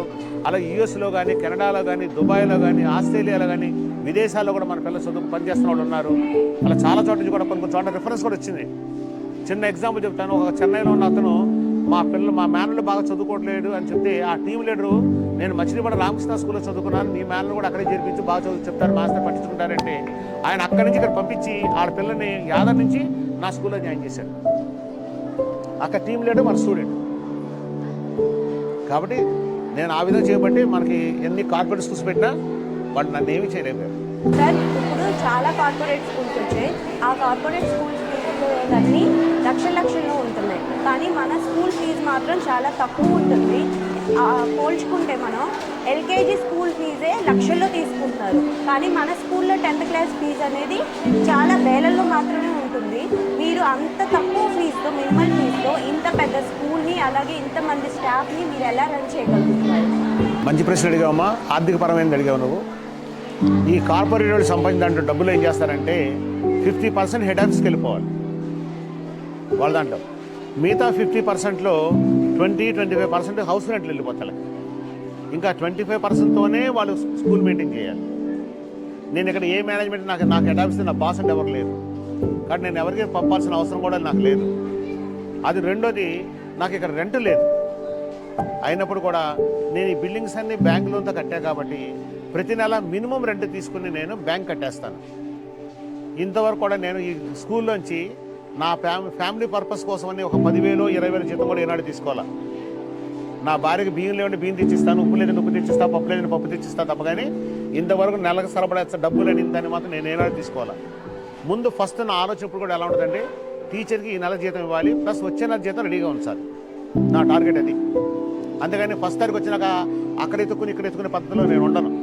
ఇప్పుడు కూడా నా మనస్తత్వం అదే. మన దగ్గర 30 రోజులు కష్టపడిన టీచర్కి ఫస్ట్ తారీఖు రాగానే ఎదురు చూస్తుంటుంది. నేను ఎలా ఎదురు చూస్తానో ఆ టీచర్ అలా ఎదురు చూస్తుంది. కానీ ఫస్ట్ తారీఖు నుండి తీసుకొచ్చి జీతం పెట్టాను అనుకోండి, ఎంతో హ్యాపీగా ఫీల్ అవుతుంది. కానీ నా స్కూల్లో మీరు ఎంక్వైరీ చేయొచ్చు. ఇన్ని సంవత్సరాలు ఏనాడు కూడా ఒక టీచర్కి ఒక నెల జీతం ఎగ్గొట్టడం కానీ, లేదా 2 నెలలు 3 నెలలు కలిపి ఒక నెల జీతం కానీ నేను ఏనాడు చేయలే. 1వ తారీఖు లేదంటే 5వ తారీఖులోపు జీతం బ్యాంకులో కూడా వేస్తాను పక్కగా. చేతికి కూడా ఇవ్వను. రేపు వాళ్ళు అబద్ధం అవడానికి అవకాశం లేకుండా ప్రతి నెల బ్యాంకులో వేస్తాను. అంతేకాదు నా స్టాఫ్కి పిఎఫ్ ఫెసిలిటీ, ఈఎస్ఐ ఫెసిలిటీ కూడా ఇచ్చాను నేను. ఆ ఫెసిలిటీస్ కూడా నేను ఏర్పాటు చేస్తున్నాను నేను. మొన్న కూడా ఏంటి మాకు ఆలోచన వచ్చింది, మన స్టాఫ్ కూడా మెడికల్ ఇన్సూరెన్స్ కూడా చేద్దామని ప్రపోజల్లో కూడా ఉన్నాను. అది కూడా నెక్స్ట్ స్టార్టింగ్ నుంచే ముందు నుంచే మెడికల్ ఇన్సూరెన్స్ కూడా ఇస్తాను పిల్లలందరూ, మన టీచర్లందరూ కూడాను. కాబట్టి నేను ఎవరికి పంపాల్సిన అవసరం లేదు. కాబట్టి నేను ఎక్కువ డబ్బులు పొందాల్సిన అవసరం నాకు లేదు. అందులో నా టార్గెట్ ఏంటంటే మెయిన్ ఇక్కడ పూరు మిడిలే నాకు కావాలి. కోటీశ్వర పిల్లలు నాకు అక్కర్లేదు. ఏ కోటీశ్వర పిల్లడైనా ఆడు ఎంత ఇంటర్నేషనల్ స్కూల్లో చేరినా ఆడు ఏనే నేర్పిస్తాడు. నా స్కూల్లో నేను ఏనే నేర్పిస్తాను. కాబట్టి దానికి అలాగే ఇక్కడ డబ్బు కోసం ఆశపడకుండా సేవ చేయాలని దృక్పథం ఉన్న టీచర్ కూడా నాకు చాలామంది దొరికారు. అంటే వాళ్ళు డబ్బు గురించి ఒక కృతి పడకుండా మనం మినిమం మనకు వస్తే చాలని కష్టపడే మనస్తత్వం ఉన్న టీచర్ నాకు ఉండబట్టి నేను అంత తక్కువ ఫీజులతో స్కూల్ కూడా చక్కగా నడపగలుగుతాను. మా టీచర్ కూడా తెలుసు మనం తక్కువ తీసుకుంటున్నాం కాబట్టి సార్ కూడా మనం తక్కువ ఇవ్వగలుగుతున్నాడని. ఆ ఇచ్చేదాన్ని మాత్రం ఎటువంటి ఇబ్బంది పెట్టకుండా ప్రతి నెల 1వ తారీఖులా చేతిలో పెడతాను నేను. నాకు ఎక్కడ ఏ మేనేజ్మెంట్ నాకు కోటా లేదు, నేను పంపాల్సిన అవసరం లేదు, ఎవరికి డొనేషన్స్ ఇవ్వాల్సిన అవసరం లేదు నేను. కాబట్టి నాకు వచ్చే ప్రతి రూపాయలో 90 రూపాయల దాకా నేను టీచర్ కోసం ఖర్చు పెడతాను. కానీ నా పెద్ద అవసరం నాకు లేదు. అలా నాకు ఇంటి సమస్యలు కూడా నాకు ఏం లేవు. నా పిల్లలు కూడా పెద్దవాళ్ళు అయిపోయారు కానీ నాకు ఆ సమస్యలు కూడా లేవు. కాబట్టి నేను ఎక్కువ డబ్బు ఆశించాల్సిన అవసరం లేదు. నా టార్గెట్ నేను చదువుకున్నప్పుడు డబ్బులు లేక నేను ఎంత బాధపడ్డానో తెలుసు. కాబట్టి పేద పిల్లలు, మధ్యతరగతి పిల్లలు కూడా అలా చదువుకోవాలని ఉద్దేశంతో ఉన్నా కాబట్టి నేను తక్కువ ఫీజుతో చదువు చెప్తున్నాను. అంటే వాళ్ళు కూడా మేము కూడా కాన్వెంట్ చదువుకున్న కోరిక నెరవేరాలి. అలాగే ఒక కార్పొరేట్ చదివేవాడికి నా స్కూల్ చదివేవాడికి అసలు ఏ తేడా ఉండకూడదు, ఎక్సెప్ట్ డ్రెస్ తప్ప ఇంకేమి తేడా ఉండకూడదు. వాటితో పోటీ పడి ఉన్నారు. నేను కూడా టౌన్ బస్సు చాలా సాధించాను. నేను మంచి మంచి రికార్డు సాధించాను. అంతేకాదు మన గౌరవ ముఖ్యమంత్రి వర్యులు, మాజీ ముఖ్యమంత్రి డాక్టర్ రాజశేఖర రెడ్డి గారు IIIT పెట్టినప్పుడు ఫస్ట్ ట్రిపుల్ ఐ 3 సీట్లు కొట్టాను నేను. మర్చిపట్నం ఏ స్కూల్కి రాలా, నేనే ఫస్ట్ టైం సాధించాను 3 సీట్లు. అప్పుడు అక్కడ ఉన్న ఆర్డీఓ గారు అడిగారు, చాలా గ్రేట్ థింగ్ అని, మీకు 3 సీట్లు ఎలా వచ్చినాయని కూడా అడిగారు ఆయన. మన మంచితనమే మనకు కాపాడింది. ఈరోజు నా బిడ్డలు మంచి భవిష్యత్తులో ఉన్నారు, చక్కగా ఉన్న స్థాయిలో ఎదిగారు, హ్యాపీగా బతుకుతున్నారు. చాలు నాకు. నేనేం సాధించానంటే నా పిల్లలే నాకు సాక్ష్యం. సార్ నాకు చిన్న డౌట్ ఉంది సార్. మేము చదువుకున్న టైంలో ఎవరైనా ఫీజు కట్టలేని వాళ్ళు ఉన్నా కూడా మీరు హెల్ప్ చేసి పెట్టారు కదా, అది ఎలా సాధ్యమైంది సార్? ఇప్పుడు కూడా చేస్తూనే ఉన్నారా? ఆ రోజుల్లో ఫీజు మా దగ్గర తీసుకునేవాళ్ళు కొంచెం మన దగ్గర తక్కువ తీసుకునేవాళ్ళు. దానికి ఏంటి సార్ కారణం? అసలు మన స్కూల్ ఫీజులే చాలా తక్కువ కంపేర్ టు అదర్ స్కూల్స్తో పోల్చుకుంటే చాలా తక్కువ. అయితే 10th క్లాస్ 100 రూపాయలు తీసుకునేవాడిని. నర్సరీ ఎల్కేజీ యూకేజీ వాళ్ళకి 20 రూపాయలు తీసుకున్న రోజు కూడా ఉన్నాయి, 20 రూపాయలు, 20 రూపీస్, అంటే రోజుకు ₹1 కూడా ఉండేది కాదు. ఇక్కడ పిల్లల్లో 3 రకాలు ఉంటారు. ఒకటి డబ్బు కట్టగలిగే కెపాసిటీ ఉన్న పిల్లలు ఉంటారు, రెండోళ్ళు డబ్బులు కట్టడానికి కొంచెం ఇబ్బంది అయిన పేరెంట్స్ ఉంటారు, అసలు పూర్తిగా కట్టలేని పిల్లలు ఉంటారు. మీకు డౌట్ రావచ్చు, కట్టలేని పిల్లలు ఇక్కడ ఎందుకు వచ్చారండి? దానికి కారణం అంటే వాళ్ళు కూడా ఏంటంటే నేను కూడా మంచి విద్యను అభ్యసించాలి, ఇప్పుడు మా నాన్న పడే బాధలు రేపొద్దు నేను పడకూడదు, చదువుకుని నా ఫ్యామిలీ మంచిగా లీడ్ చేయాలని కోరుకుంటుంది వాళ్ళకి. అది నేనేం చేసేవాడిని, ఎవరైతే కట్టగలిగే కెపాసిటీ ఉందో వాళ్ళకి డబ్బులు కరెక్ట్గా వసూలు చేసేవాడిని. నేను ఒకటే చెప్పాను అందరికీ, నేను పర్ఫెక్ట్గా చదువు చెప్తా, పర్ఫెక్ట్గా టీచర్ జీతం ఇస్తా, మీరు పర్ఫెక్ట్గా కట్టండి. నేను ఎందుకంటే టీచర్ పర్ఫెక్ట్గా జీతం ఇచ్చి చదువు చెప్పని నిలబెట్టి అడుగుతా టీచర్. నేను అమ్మ నీకు నెల ఫస్ట్ నుండి జీతం ఇచ్చా కదా, నువ్వు ఎందుకు చదవలేదు, ఎందుకు చెప్పలేదు, రేపు వాళ్ళ తండ్రి సమానం చెప్పాల్సింది నేనే కదా, అందులో గట్టిగా అడుగుతాను. అందుకని డబ్బులు పర్ఫెక్ట్గా ఇస్తా, చెప్పబోతే టీచర్ నిలబెట్టి అడుగుతాను. ఇక్కడ తల్లిదండ్రులు చచ్చిపోయిన పిల్లలు ఉంటారు, వాళ్ళకి ఎవరు ఏం చేయలేదు, సహాయం చేయలేదు. ఎవరో మీ బోట్ వాళ్ళు ఎవరైనా తీసుకొచ్చి 2 పూటలు అన్నం పెట్టిన చేయగలుగుతారు, చదువు చెప్పిన మాత్రం ఎవరు ఒప్పుకోరు. కాబట్టి తల్లిదండ్రి కనుక ఇద్దరు చనిపోయి ఉంటే మాత్రం నేను ఫ్రీ ఎడ్యుకేషన్ ఇచ్చాను అప్పటి నుంచి ఇప్పుడు దాకా కూడా, స్టిల్ ఈరోజు కూడా ఇస్తున్నా, నేను అలాగే ఇస్తా కూడా. తల్లిదండ్రి కనుక చచ్చిపోయి ఉంటే మాత్రం అడిగి నేను ₹1 తీసుకోను. ఇక నేను బోర్డు సేవా కార్యక్రమం చేస్తున్నాను, అందరూ ఇది ఒక సేవ అనుకుంటాను నేను. ఎందుకంటే 40 మంది ఉన్న అదే చదువు, 35 మంది ఉన్న అదే చదువు, టీచర్కి ఏం బర్త్డే నేను పెరగదు ఇంకేం. కానీ అటువంటి వాడు ఉచితంగా చేస్తాను. అలాగకుండా తండ్రి చనిపోయి ఉండి తల్లి ఏదైనా కూలీ నాలి చేసుకుని నా బిడ్డ ఇక్కడ చదివించుకొని వచ్చిన వాళ్ళకి మాత్రం ఫీజు కన్సెషన్ ఇచ్చేవాడిని. నాకున్న తక్కువ ఫీజులు ఇంకా తక్కువ ఇచ్చేవాడికి. అంటే ఊళ్ళో చదువు చెప్తే దానివల్ల విలువ తెలియదని ఉద్దేశంతో అందరి దగ్గర ₹10 తీసుకుంటే వాళ్ళ దగ్గర ₹5 తీసుకునేవాడు. ఇద్దరు చనిపోతే మాత్రం ఊరోళ్ళ మీద ఆధారపడి ఉన్నారు కాబట్టి వాళ్ళ దగ్గర ₹1 కూడా తీసుకునేవాడు కాదు. ఆ పద్ధతి ఇప్పుడు కంటిన్యూ చేస్తున్నాను, ఇహ ముందు కూడా చేస్తాను. మన యొక్క టార్గెట్ ఏంటంటే ముందే చెప్పాను మీకు, నేను పేదవాడిని మధ్యతరగతిని మనం బాగా చదివించాలి. రేపు వాడు మన గొప్పవాడు మనకు ₹1,00,000 డబ్బు ఇచ్చినా రేపు పొద్దున ఏమంటాడు, నేను డబ్బు ఇచ్చాను నువ్వు చదువు చెప్పాను నీకు నాకు సంబంధం ఉందా అంటాడు. కానీ ఈ పేదవాడు ఉన్నాడు సారా, ఆ రోజు నాకు డబ్బు లేకపోతే చదువు చెప్పాడు మాస్టారు, నేను ఈ రోజు ఇప్పుడు హ్యాపీగా ఉన్నానంటే దానికి కారణం సార్ గారే నాకు నా జీవితాన్ని పోసాడని వాడి జీవితంలో మర్చిపోకుండా గుర్తుపెట్టుకుంటాడు. అందుకని అన్ని దానాల కంటే రక్తదానం ఒకటి విద్యాదానం ఒకటి చాలా గొప్పవి అంటారు. అందుకనే నా చేతనైన విద్యాదానం నేను చేస్తాను. రక్తదానం ఒకటి విద్యాదానం ఒకటి చాలా ఇంపార్టెంట్ అన్నారు. ఎవరైనా పసిబిడ్డ ప్రాణాపాయంలో ఉన్నా, ఒక గర్భిణీ స్త్రీ అపాయంలో ఉన్నా, ఎవరైనా హార్ట్ పేషెంట్ అపాయంలో ఉన్నా మీ చేతనైతే రక్తదానం చేయండి, మర్చిపోండి మీకు అవకాశం ఉంటే. అదేవిధంగా విద్యాదానం, మీరు పొద్దులేసి కానీ సాయంత్రం దాకా మీరు బోర్డు ఖర్చులు పెడుతున్నారు, వేస్ట్ ఖర్చులు పెడుతున్నారు. మీ పిల్లల బర్త్డే అని కానీ లేదా మీ పిల్లలు కొన్ని బొమ్మలు కానీ అంటే అలా చేయొద్దని నేను అన్నాను. ఎందుకంటే మీరు సంపాదించే ఎవరి కోసం, మీ బిడ్డల కోసమే, నేను కాదని నేను అన్నాను. వాళ్ళతో పాటు మనకు కూడా ఇంకో బిడ్డ ఉన్నాడు అనుకుని మీకు కెపాసిటీ ఉండి చేయగలిగే స్తోమత ఉంటే మాత్రం ఎవరైనా అనాథైన పిల్లలకి స్కూల్ యూనిఫామ్ కుట్టించడం కానీ, పుస్తకాలు చేయించడం కానీ, ఇలాంటి కొనిపెట్టడం కానీ, లేదా కొంత ఫీజు కట్టడం కానీ, అలా మంచి పని కూడా చేయండి. ఎందుకంటే ఈ సొసైటీలో మనం బతుకుతున్నాం, ఈ సొసైటీ నుంచే మన వ్యాపారాలు నడుస్తున్నాయి. ఈ సొసైటీ బాగుంటేనే మన వ్యాపారం బాగుంటుంది, అది లాజిక్ ఉంది మనం. కాబట్టి మన సంపాదన అంతా ఈ సొసైటీ మనకి ఇచ్చింది, కానీ అంత కొంత తిరిగి మనం ఇవ్వాలి. అప్పుడే భగవంతుడు మనల్ని ఎక్కడే మనకి ఏ ఇబ్బంది లేకుండా మన లైఫ్ కూడా సాఫీగా జరగనిస్తాడు. కానీ ఎప్పుడు తీసుకునే కాదు, ఇవ్వడం కూడా నేర్చుకోవాలి మనం. కాబట్టి ఆ ఉద్దేశంతోనే మీకు కనుక అవకాశం ఉంటే సంవత్సరానికి ఒక బిడ్డకో 2 బిడ్డలకో స్కూల్ యూనిఫామ్ కుట్టించడం కానీ, పుస్తకాలు కొనిపెట్టడం కానీ, లేదా వాళ్ళ ఫీజులో కొంత ఫీజు కట్టి పెట్టడం కానీ అలా చేయండి. ఆ మంచి మీ బిడ్డలకు అక్కడికి వస్తుంది, మీ బిడ్డలు భగవంతుడు తప్పకుండా కాపాడతాడు. మీరు వాళ్ళకి ఏ సేవ చేశారో ఆ సహాయం మీ బిడ్డల రూపంలో మీకు అందుతుంది. సార్ అప్పట్లో మీరు మార్నింగ్ నుంచి ఈవినింగ్ వరకు ఇక్కడే ఉండాలి కదా, మళ్ళీ ఫ్యామిలీతో మీరు ఎలా స్పెండ్ చేశారు, మేడం గారితో పిల్లలతో వాళ్ళతో ఎలా స్పెండ్ చేశారు? నేను చదువుకునే రోజుల్లో మనం అందరు స్టూడెంట్స్ లాగా నేను చదువుకోవాలి. అంటే చదువుకోలేదంటే వేరే ఉద్దేశం కాదు, ఎంజాయ్ చేస్తూ చదువుకున్నా మీరు. ఎందుకంటే వెనకాల ఫ్యామిలీ బ్యాక్గ్రౌండ్ మీకు బాగా ఉండేది కాబట్టి ఫీజు మా నాన్న కట్టుకుంటాడు, మధ్యాహ్నం మా అమ్మ క్యారేజ్ పంపిస్తే ఇలాంటివన్నీ ఉండేవి. కానీ నా కుటుంబ పరిస్థితి ద్వారా నాకు అప్పటి నుంచి కూడా ఇంటర్మీడియట్ అయిన కానీ కూడా నేను నా ఫ్యామిలీకి ఎలా సపోర్ట్ చేయాలని కష్టపడుతూ ఉన్నా కాబట్టి అప్పుడు నేను మీలాగా హ్యాపీగా సరదాగా తిరగడం కానీ, ఫ్రెండ్స్తో తిరగడం కానీ, సినిమా తిరగడం కానీ అలా చేయలేకపోయాను. ఈ స్కూల్ పెట్టేటప్పుడు నేను ఏమనుకున్నానంటే ఒకటే కారణంతో ఇక్కడికి వచ్చాను. నేను నాకు MBA అవ్వగానే జాబ్ వచ్చింది, ఫుడ్ ఆయిల్ ఇండియా లిమిటెడ్ సికింద్రాబాద్లో జాబ్ వచ్చింది. అలాగే మచిలీపట్నం నందమూరులో ఒక అట్ల ఫ్యాక్టరీ పెట్టాను, దాంట్లో కూడా నాకు జాబ్ వచ్చింది, మేనేజర్ కింద వచ్చింది, పోస్ట్ వచ్చింది.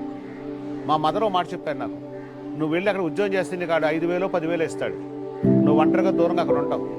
అదే కనుక ఇక్కడ ఉన్నావు అనుకో మనతో పాటు కలిసి ఉంటే 5,000 10,000 మన అందరితో కలిసి సరిపోదు. రెండోది, నువ్వు బతకడం కంటే నలుగురు బతికించడం చాలా గొప్ప, ఆ విషయం ఆలోచించుకొని చెప్పింది మామగారు. అందులోకి అప్పుడు దాకా నేను 83 నుంచి కూడా ఈ ఫీల్డ్లో ఉన్నా కాబట్టి నేను ఈ పిల్లలతో ఉన్న అనుబంధాలు వదులుకుని నేను దూరంగా వెళ్ళలేకపోయాను.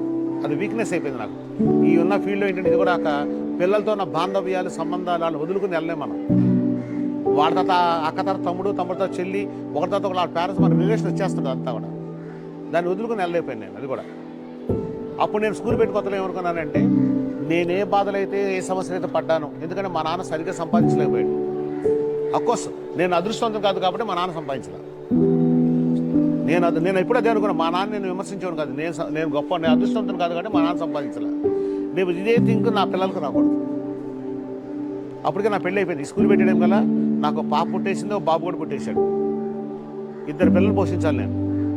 పాల డబ్బాలకి ఆ ఖర్చు ఈ ఖర్చు ఎన్ని ఉంటాయి మనందరికీ తెలుసు కదా. అవన్నీ లీవ్ చేసుకుంటూ వెళ్ళాలి. కాబట్టి నేను ఫస్ట్ ఆనందాన్ని సుఖాన్ని అన్నీ వదిలిపెట్టేశాను. అంటే అప్పుడు నా తల్లి నా తండ్రి కూడా మాతోటి ఉండేవాడు కాబట్టి పిల్లలు మంచి చెడు, నా భార్య మంచి చెడు అని మా అమ్మ మా నాన్న చూసుకునేవాడు. నా టార్గెట్ పొద్దున్నే 5 గంటల్లో రావడం, రాత్రి 9:30 10 కల్లా వెళ్ళడం. నా మోటివ్ ఒకటి డబ్బు సంపాదించాలి, సొసైటీలో పలుకుబడి సంపాదించాలి, మూడోది నా ఫ్యామిలీ ఉన్నతంగా బతకాలి. అదే నా టార్గెట్. అందుకని ఆ ఉద్దేశంతోనే నేను ఎవరిని నేను చేయలే. అంతేకాదు నేను మేడం గారు పెళ్ళైన తర్వాత ఇద్దరు ఒక సినిమా కూడా వెళ్ళాను. ఒక సినిమా కూడా ఈ రోజుగా స్టిల్ చూడాల. నేను 1983లో చాక్ పీస్ పట్టుకోగానే ఒకటే ఆలోచన వచ్చి సినిమాలకు వెళ్తే నాతో పాటు మన స్టూడెంట్ కూడా నిల్చుంటాడు. ఆ నుంచి సార్ గారు సినిమాకి వచ్చాడు అని చెప్తాను. అంత పొద్దున్న స్కూల్లోకి వచ్చి అందుకే నాకు 83లో చాక్ పీస్ పట్టుకోగానే మొదటి చేసిన పని ఏంటి, సినిమా మానేశాను. ఈ రోజు దాకా సినిమా హాల్లో మీకు ఎక్కడ కనపడలేదు. మీకు అప్పుడు కూడా చెప్తున్నాను, సినిమాలు కనిపిస్తే పట్టుకుంటారా, ఒక 5,000 ఇస్తా 10,000 ఇస్తా మిమ్మల్ని అనేవాడు. నేను సినిమా కనమాట మానేశాను. అంటే నా సుఖాలన్నీ వదిలేశాను. నా సుఖాలు వదిలేసా కాబట్టి ఈరోజు నా పిల్లలు హ్యాపీగా బతకగలుగుతున్నారు. ఆ రోజు నాకు MBA సీట్ కట్టడానికి ఫీజు 4,500 రూపాయలు. నాకు కరెక్ట్గా శుక్రవారం వచ్చింది. యూనివర్సిటీ నుంచి కాగితం 4,500 కట్టాలి. సోమవారం కట్టాలి, శనివారం ఉగాది పండగ, శుక్రవారం పొద్దున్నే వచ్చింది నాకు కాగితం యూనివర్సిటీ నుంచి.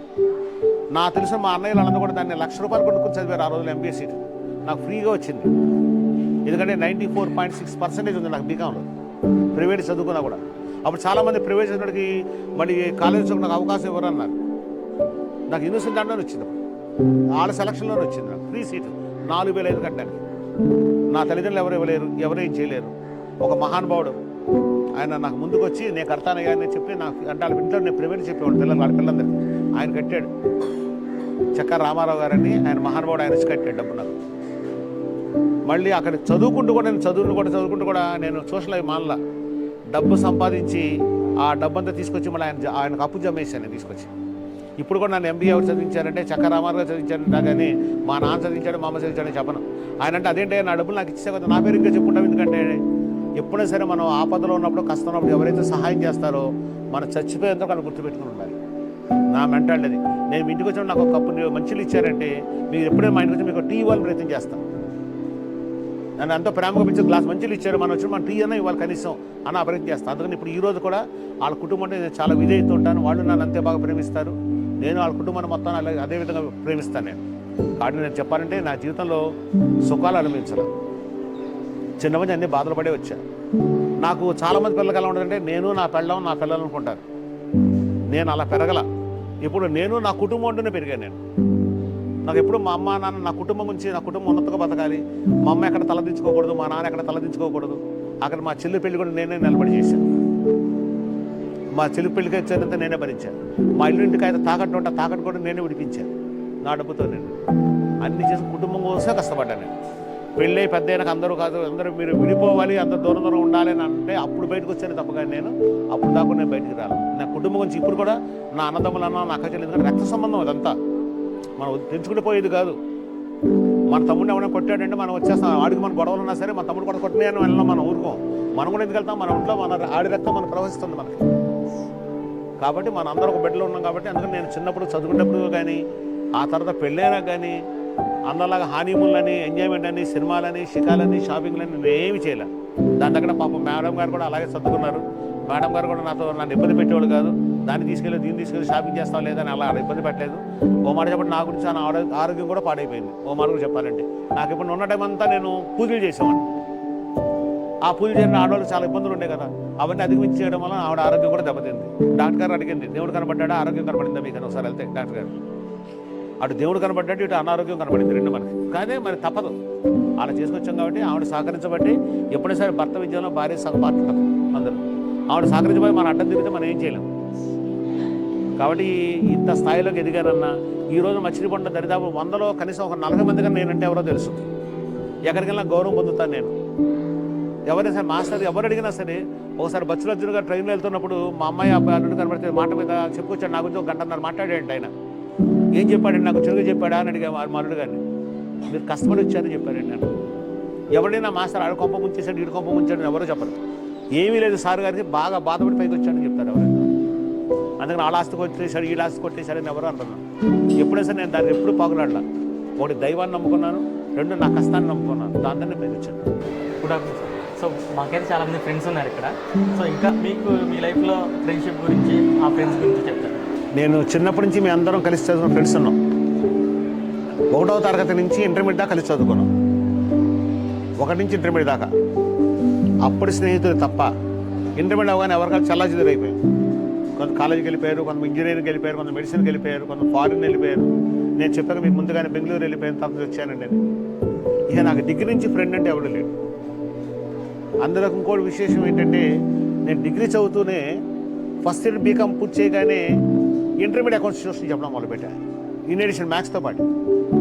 అలా సెకండ్ ఇయర్ బీకామ్లోకి రాగానే ఫస్ట్ ఇయర్ డిగ్రీ ట్యూషన్ చెప్పడం మొదలుపెట్టాను. అలాగే నాతో పాటు చదివిన వాళ్ళందరూ కూడా నేనే డౌట్స్ క్లారిఫై చేసేవాడు. డౌట్స్ క్లారిఫై చేయడం, వాళ్ళకి మ్యాథ్స్ చెప్పడం, ఇవన్నీ చేసేవాడు నేను. అందువల్ల నాకు డిగ్రీ నుంచి డిగ్రీ కానీ ఎంబీఏలో కానీ బీఈడీలో కానీ అందరూ కూడా నన్ను గురువు గారు అని పిలుస్తారు. అరే ఒరే అని పిలవరావు. ఏరా అనేవాళ్ళు ఎవరూ లేరు. ఆడిన సినిమాకి వెళ్ళింది లేదు, టీవీలు తాగనింది లేదు, కానీ ఇలా దేనికైనా వెళ్ళం కానీ పార్టీలకు వెళ్ళం కానీ అలాంటి కూడా ఏమీ లేదు. నాకు చిన్నప్పుడు ఉన్నటువంటి బాల్య స్నేహితులు తప్ప వాళ్ళు కూడా ఇప్పుడు ఎక్కడ ఎవరూ లేరు నాకు తెలిసి. ఎప్పుడో 100కో 1 జన్మకో శివరాత్రి అన్నట్టుగా పుస్తకాన్ని కనబడితే ఎవడో ఒక ఫ్రెండ్ ఏమైనా కనబడతాడు తప్ప, కానీ వాడు మినహాయించి ఇంకా నాకు డిగ్రీలో కానీ ఎంబీలో కానీ ఎవ్వరు స్నేహితులు అంటే అందరూ కూడా హలో అంటే హలో అనుకుని అందరూ కూడా నన్ను పేరు పెట్టి పిల్లలు కానీ ఏది కానీ పిల్లలు ఎవరు పిలిచినా నన్ను ఇప్పుడు కూడా నన్ను గురువుగారు అంటారు. గురువుగారు ఆడపిల్ల అండి, మోపిల్లండి. ఎంబీలో మేము ఉన్నప్పుడు 28 మంది ఉండేవాళ్ళం. అందరికి మ్యాథ్స్ నేనే చెప్పాను. అక్కడ నాకు ఎంబీలో మ్యాథ్స్ పేపర్ ఉండేది, మ్యాథ్స్ టెక్నిక్స్ అని ఒకటి ఉండేది. అదంతా నేను ఇంటర్మీడియట్ 10th ఉన్న చెప్పేసి లెక్కలే ఇవన్నీ కూడా. అక్కడ ఆ సార్ చెప్పేది అందరూ చాలామందికి అర్థమయ్యేది కాదు. అందరూ సాయంత్రం నా రూమ్ దగ్గరికి వచ్చేవాళ్ళు అందరూ. మరి వాళ్ళందరూ కూర్చోబట్టి నేను మ్యాథ్స్ చెప్పేవాళ్ళు వాళ్ళందరికీ. అందరూ ఆడపిల్ల కానీ మగవాళ్ళు కానీ అందరూ కూడా నన్ను గురువు గారు అని సంపాదించిన తప్ప, కానీ నన్ను రామకృష్ణ అని పేరు పెంచిన కూడా ఎవరు లేరు. ఇప్పుడు కూడా ఎవరైనా సరే డిగ్రీ వాళ్ళు ఎవరంటే ఎక్కడున్నా తెలియదు, కానీ ఎంబీఏ వాళ్ళు మాత్రం నాకు టచ్లో ఉన్నారు అందరూ. ప్రతి ఒక్కరు వాట్సాప్లో గుడ్ మార్నింగ్ గుడ్ నైట్లు చెప్తుంటారు నాకు. వాళ్ళు కూడా నాకు అప్పుడు కూడా గురువు గారు అని పిలుస్తుంటారు. లేదా ఎవరు అంతగా మరి ఇదైతే కొంచెం మిత్రమా అంటారు తప్ప, కానీ ఇంకెవరు కూడా నన్ను పేరు పిలిపించారు కూడా ఎవరు లేరు. అలా నాకు చెప్పాక నేను భార్య బిడ్డల్ని అందరినీ పక్కన పెట్టినాను. ఇంకా ఫ్రెండ్స్ ఎక్కడ ఉంటారు నాకు, ఇంకా ఆ అవకాశం కూడా లేదు నాకు. నమస్తే సార్. నమస్తే. మేము అప్పటి నుంచి ఇప్పటి వరకు చూసినప్పటి నుంచి మీరు ఒకేలాగా ఉన్నారు. అప్పటి నుంచి ఇప్పటి వరకు కూడా పొద్దున్న లెగిస్తే పొద్దున్న నుంచి రాత్రి వరకు కష్టపడుతూనే ఉంటారు. ఒకేలాగా ఉన్నారు. మేము అప్పుడు చూసిన దానికి ఇప్పుడు చూసిన దానికి సేమ్ ఒకేలాగా ఉన్నారు. దానికి కానీ మీ ఆరోగ్య రహస్యం. మన చొక్కా వేసుకుంటే బయట చొక్కా కనబడదు, కానీ లోపల బన్నీలు కొన్న బొక్కలు కనబడదు కదా. అదేవిధంగా నేను చూడడానికి అలా కనబడుతున్నానేమో, కానీ నాకు ఆరోగ్య సమస్యలు వచ్చినాయి. 3 సార్లు యాంజియోగ్రామ్ కూడా చేయించుకున్నాను. డాక్టర్ దగ్గర అనుమానం వచ్చి నాకు యాంజియోగ్రామ్ కూడా చేశారు. అప్పుడు డాక్టర్ బాబుజీ గారు నీకు బీపీ వచ్చిందయ్యా, ఎన్వాస్ 1.5 mg వాడవయ్యా అని అన్నాడు. దాన్ని నిర్లక్ష్యం చేశాను నేను. దాని పుణ్యం అంటే ఇప్పుడు 40 mg ట్యాబ్లెట్స్ 2 వేస్తున్నాను నేను. రెగ్యులర్ చెకప్లో ఉన్నా, డాక్టర్ చెకప్లో ఉన్నాను నేను. అలాగే ఉండగల కారణం ఏంటంటే ప్రతి సంవత్సరం దీక్షలు చేస్తాను. దసరా దీక్షలు చేస్తా, కార్తీక మాసం దీక్షలు చేస్తా, భవానీ దీక్ష 41 రోజులు చేస్తా. తిండి మానేసి నేల మీద పడుకుని ఇంత అన్నం మెతుకు తిని అలా ఉంటా. అందుకని ఎప్పుడు ఫుడ్ని కంట్రోల్ చేసుకుంటూ ఉన్నా కాబట్టి నేను ఇలా ఉండగలుగుతున్నాను. ఇంకోటి ఒళ్ళు కనుక బాగా ఇప్పటికే నాకు పెరిగింది అసలు. ఇంకోటి గమ్మత్ ఏంటంటే తినపైన ఒళ్ళు పెరుగుతుంది, అది రహస్యం ఉందంట నాకు తెలియదు. ఇప్పుడు నేను ఈ 3 అంతస్తు బిల్డింగ్ 3 స్టైల్ కూడా రోజు కనీసం 15-20 సార్లు ఎక్కుతా. ఇలా ఎక్కగలగాలంటే నేను కొంచెం ఆరోగ్యంగా ఉండాలి. అంటే టైం ప్రకారం ట్యాబ్లెట్స్ వేసుకుంటాను నేను. ఉదయం పూట 2 వేస్తాను, మధ్యాహ్నం పూట 3 వేస్తాను, రాత్రి పూట 4 వేస్తాను. అంటే నేను చూడడానికి ఇలా బాగా కనబడతాను చెప్పాను. చొక్కా లోపల బంది కింద బొక్కలు తెలియని నేను బయట చూడడానికి ఆరోగ్యం కనబడినా నాకు కొంచెం బీపీ ప్రాబ్లం ఉంటుంది. భగవంతుడు నాకు అదొకటే ఉంది. మా తల్లిదండ్రులు ఇచ్చిన గిఫ్ట్ ఏంటంటే మాకు ఎవరికి షుగర్ లేదు. మా నాన్న జీన్స్లో షుగర్ లేదు. మా అదృష్టం మా అన్నదమ్ములు ఎవరికి షుగర్ రాలేదు కదా. అందరు కూడా ప్రాబ్లం వచ్చింది. ఎందుకంటే బీపీలు ఎక్కువ అయిపోయి, ఉప్పు కారాలు ఎక్కువ తిని బీపీలు ఎక్కువ, టెన్షన్స్. అందులో మేము నడిపే వ్యాపారమే టెన్షన్ ఫీల్డ్. మనం వస్తువులతో కదా వ్యాపారం చేసేది, ప్రాణాలతో వ్యాపారం చేస్తున్నాం. అంటే పిల్లవాడితో చేస్తున్నాం. వాడు ఏది చేయొద్దంటే అది చేస్తాడు, ఏది చేయడంటే చేయడు. రోజు రోజు మనలో బీపీని పెంచేస్తాడు. అందుకని నాకు తెలిసి ఏ స్కూల్ నడిపేవాడికైనా సరే 100లో 99 మందికి బీపీ జబ్బు ఉంటుంది. బీపీ జబ్బు లేదంటే మన అబద్ధం ఆడుతున్నాడు, లేదంటే షుగర్ అని ఉంటుంది. ఈ రెండు లేకుండా ఏ స్కూల్ ప్రిన్సిపాల్ లేడు నాకు తెలిసి. కానీ పిల్లలు అలా క్రియేట్ చేసేస్తారు మనకి. కాబట్టి నాకు బీపీ తప్ప ఇంకేం లేదు. మ్యాక్సిమం ఇప్పుడు చలికాలం కూడా ఆగే, కానీ రోజు వాకింగ్కి వెళ్తాను నేను. రాత్రిపూట భోజనం చేయను, ఒక పూట భోజనం చేస్తాను, రాత్రిపూట పాలు కూడా తాగుతాను నేను. ఒక మాట చెప్పండి, నేను తీసుకునే భోజనం ఉందంటే మా నర్సరీ పిల్లోడే నాకంటే ఎక్కువ తింటాడు. వాడు ముడికిలు పట్టుకొస్తున్నాడు, పెరుగన్న ఒకటి, కూర అన్న ఒకటిను, ఆ తర్వాత ఇంకోటి పప్పు అన్న ఒకటి పట్టుకొస్తాడు. నాకు 3 కలిపి ఒకటే బాక్స్. అంత తక్కువ తింటాను నేను.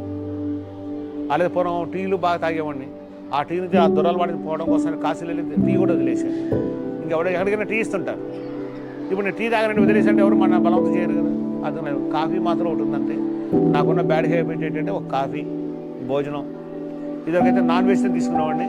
ఇప్పుడు అది కూడా మానేశాను. ఒక ఎగ్ తప్ప పెద్దగా ఏం తీసుకోవట్లేదు, మానేశాను అది కూడా. ఎందుకంటే ఆరోగ్యం ఉంటే మన ఆరోగ్యం ఉన్నంతసేపు ఈ స్కూల్ నడుస్తుంది. మన ఆరోగ్యం లేనప్పుడు ఎవరు నడుపుతారు మన స్కూల్ని? కానీ ఇంకా సాధించాల్సిన విషయాలు కొన్ని ఉన్నాయి.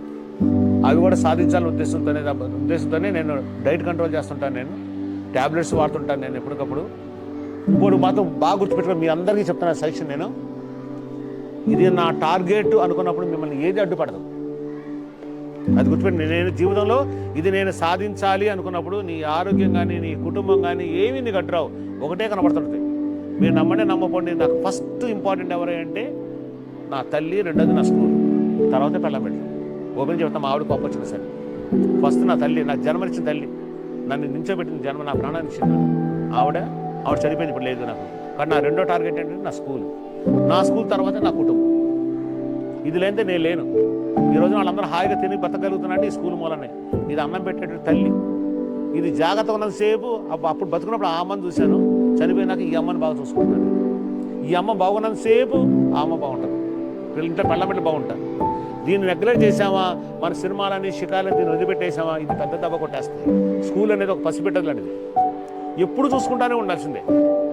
మన పసిబిడ్డ తల్లి చూసారు ఎలా కంటే అమ్మ పిల్లడు అది ముట్టుకుంటాడు, ఇది ముట్టుకుంటాడు, ఇది కోసుకుంటాం, అది పడిపోతాం, కాలుతుంది, ఎలా ఉంటుందో మనం అలా కనుక ఈ స్కూల్ కనుక నడపగలిగితే మాత్రం అప్పుడు స్కూల్ చక్కగా ఉంటుంది. చెప్పారు ఇందాక కార్పొరేట్ కూడా పోటీ ఎందుకు నిలబడ్డామంటే నేను దీన్ని వదలను. నేను ఇంతవరకు ఒక్కరోజు కూడా జ్వరం వచ్చిందని సెలవు పెట్టడం కానీ, లేదంటే మాస్టర్ ఏదైనా పిక్నిక్ వెళ్ళాడని సెలవు పెట్టడం కానీ అది ఉండదు. ఇప్పుడు నేను డిఓ మీటింగ్ ఉంటే వెళ్తే తప్ప, లేదా ఏదైనా అర్జెంట్ పని మీద ఊరు వెళ్ళాల్సి వస్తే తప్ప దేనికి నేను సెలవు అంటే పెట్టను. కాశీ నుండి వెళ్ళి తిరిగి వచ్చి కూడా పొద్దున్న దగ్గర వెంటనే స్కూల్కి వచ్చేసాను. నాకు బందర్ రాగానే, ఆ బందరు అక్కడ పంపు చెరువు కనపడగానే రెండోది నా స్కూల్ కనపడాలి. సరా స్కూల్కి వచ్చి స్కూల్ అంతా ఒకసారి తిరుగుతాను నేను, అమ్మయ్య అనుకుంటాను. అది నా కోరిక. అందుకనే మీ కూడా చెప్తున్నా, మీ టార్గెట్ నిర్ణయించుకోండి, మీ వ్యాపారం దృష్టి పెట్టండి. అది మీ అమ్మ, తర్వాత మీ ఫ్యామిలీ. ఒక సబ్జెక్ట్, మ్యాథ్స్ సబ్జెక్ట్ అనేది వస్తుంటేనే మా స్టూడెంట్స్లో ఆ ఒక్క క్లాస్ అనేది ఎంత ఇంపార్టెంట్ అనేది మాకు చాలా బాగా తెలుసు. అంటే మీరు టీచ్ చేసే విధానం సార్, బోర్ అనేది మీ క్లాస్లో ఉండదు సార్. ఒక టైమింగ్ ఉంటుంది, కామెడీ టైమింగ్. ఆ టైమింగ్తో అర్థం కానీ ఏ ఒక్క సమ్ అయినా సరే ఆ సొల్యూషన్ని మీ యొక్క టైమింగ్తో చెప్తారు కదా సార్. ఆ టైమింగ్ మీకు మీరు స్వతహాగా వచ్చిందా సార్, లేదంటే మీరు ఎవరినైనా ఇన్స్పిరేషన్గా తీసుకుని ఈ టైప్ ఆఫ్ లెక్చరర్ పీపుల్కి ఇవ్వాలి, స్టూడెంట్స్కి ఇవ్వాలని మీరు ఏమన్నా?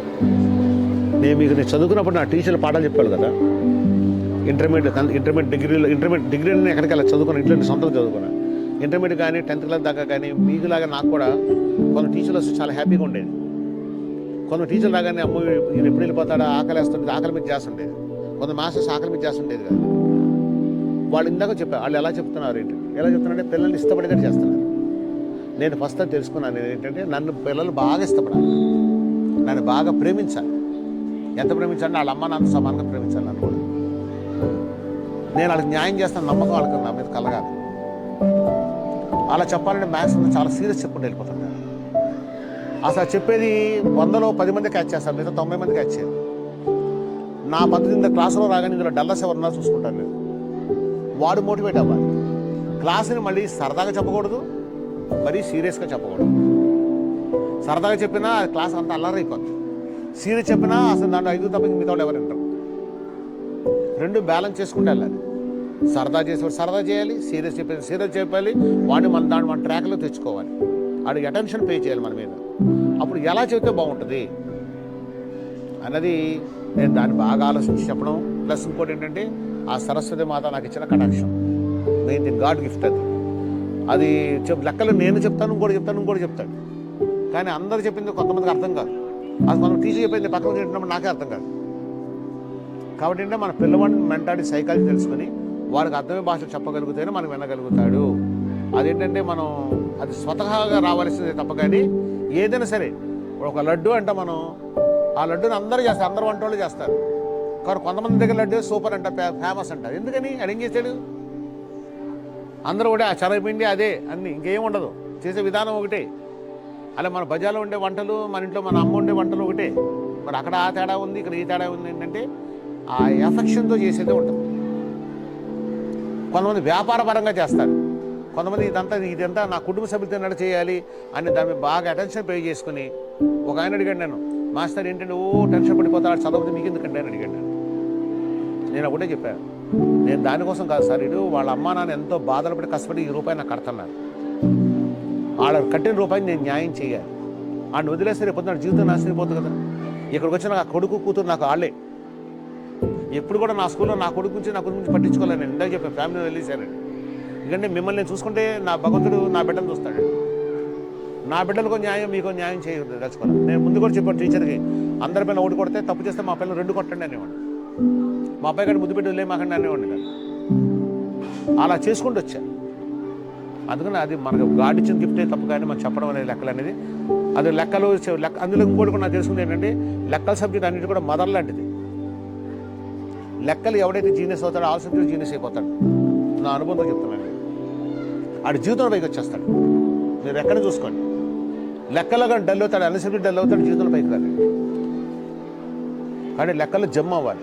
లెక్కలు ఎప్పుడైతే జమ్ అయ్యాడో నేను అదే క్రియేట్ చేసే పిల్లవాడి దగ్గర, ఆ జమ్ దగ్గర క్రియేట్ చేసుకొచ్చాను నేను. వాడు జమ్ అవడం వల్ల అన్ని సబ్జెక్ట్ చదవడం, మంచిగా ఉన్న స్థాయికి ఎదగడం బాగా జరిగిందంట కూడా. ఇది మాత్రం గాడ్ గిఫ్ట్ తప్ప మనకి వాళ్ళ నుంచి నేర్పిస్తే వచ్చేది కాదు. సినిమాలు బోర్డు మీద నటిస్తున్నారు, ఆ నటించే వాళ్ళందరూ ఇంకోటి చూసి చేసేవాళ్ళు కొంతవరకు ఉంటుంది. కానీ వాడి రియాలిటీ మనం తీసుకురాలేం. అవునా కదండి? ప్రకారంగా చూసారా, ఏదో విలగానే ఉంటాడు, తండ్రికి పాత్ర ఉంటాడు, తాతగానే వేస్తాడు, ఎక్కడ వేస్తాడు జీవించేస్తాడు. అది మనం చూసి నేను అలాగే చేయాలంటే అది రాదు. అది గాడ్ గిఫ్ట్. అలా ఒకళ్ళకి ఒక గాడ్ గిఫ్ట్ ఉంటుంది, భగవంతుడు మనకి ఇచ్చిన గిఫ్ట్. అది తప్ప నాకు ఎవరి నుంచి నేర్చుకుంది మాత్రం ఇది కాదు. చాలా చాలా చాలా ధన్యవాదాలు మీకు. ఇక్కడ మేము అప్పట్లో భయపడి అడగలేనటువంటి కొన్ని సందేహాలను, కొన్ని ప్రశ్నలు ఈరోజు మేము పెద్దవాళ్ళం అయ్యాము కాబట్టి మీ ముందు ధైర్యం చేసి అడిగాము. మీరు కూడా ఓపికతో మా ప్రతి ప్రశ్నకు సమాధానం చెప్పినందుకు చాలా థ్యాంక్స్ సార్. మేము తెలుసుకొని అనేకమైన విషయాలను ఈరోజు మాకు తెలియజేశారు. నా సీక్రెట్ అని చెప్పేసాను, అబద్ధం ఆడకూడదని చెప్పేశాను అన్ని కూడా. చాలా thank you so much sir.